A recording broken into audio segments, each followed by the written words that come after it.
Dentro da nossa cabeça existe uma dança constante, um balanço perfeito que define tudo o que a gente pensa, sente e faz. Hoje, a gente vai conhecer os maestros dessa dança, os interruptores de liga e desliga do cérebro. Alguém já parou para pensar nisso?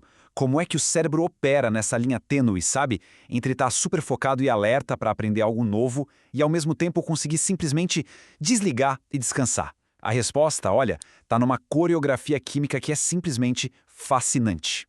Imagina o cérebro como um carro de corrida, uma máquina de altíssimo desempenho. Ele precisa de um acelerador que seja potente para ir para frente, para aprender, para reagir, mas tão importante quanto, ele precisa de um freio super confiável para não perder o controle, para modular a velocidade. E são exatamente esses dois, o acelerador e o freio, os nossos protagonistas de hoje.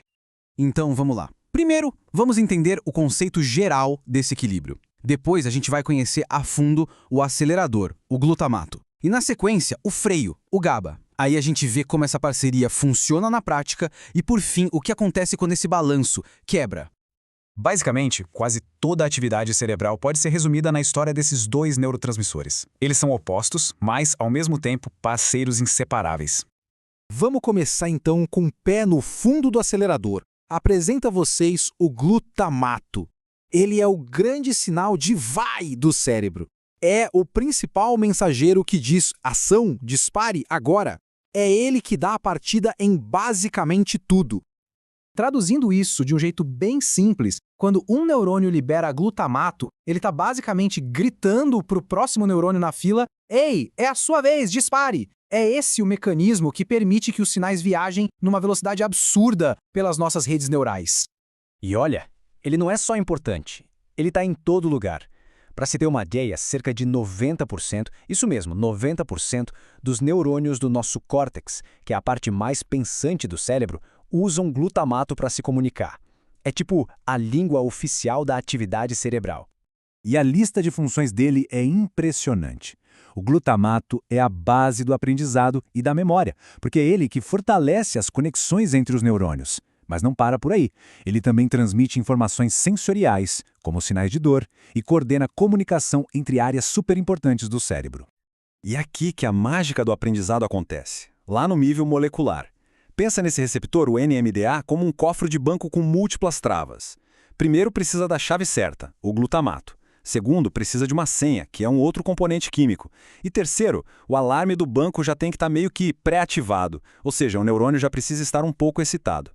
Quando tudo isso acontece, a última trava se abre e a conexão entre os neurônios fica mais forte. É assim que a gente grava memórias. Só que, como em toda boa história, existe um perigo. Um acelerador sem freio é receita para desastre. Glutamato demais sem controle pode excitar os neurônios a um ponto tão extremo que eles simplesmente morrem. É o que a gente chama de excitotoxicidade. Isso é um problemão em caso de AVC, por exemplo. Então, como é que o cérebro se protege disso? Bom, é aqui que entra em cena o nosso herói da calmaria, o GABA. Ele é a solução elegante, precisa e vital do cérebro para esse risco de superaquecimento. Se o glutamato é o sinal de vai, o GABA é o sinal de pare.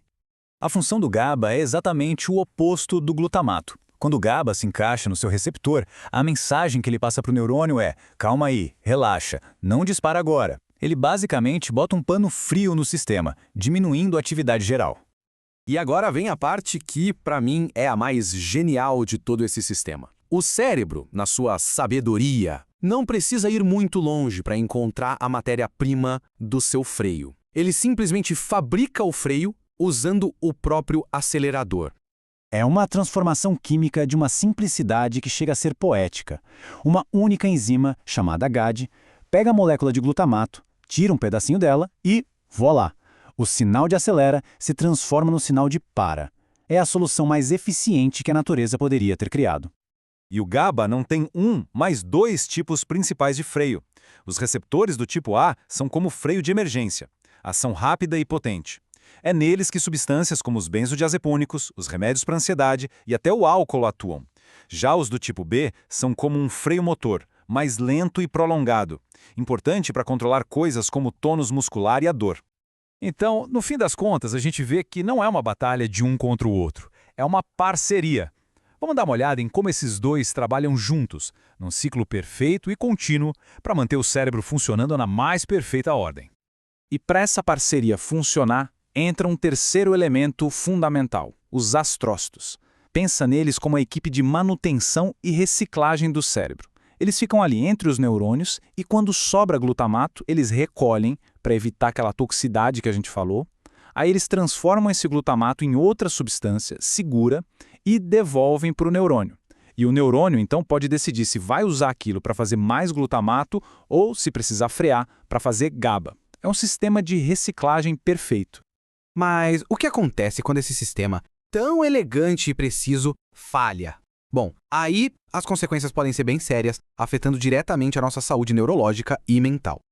Esse resumo deixa tudo bem claro.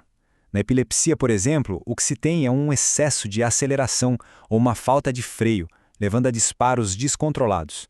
Na ansiedade, uma das hipóteses é que a falta de GABA deixa os circuitos de medo e estresse do cérebro ligados no máximo o tempo todo.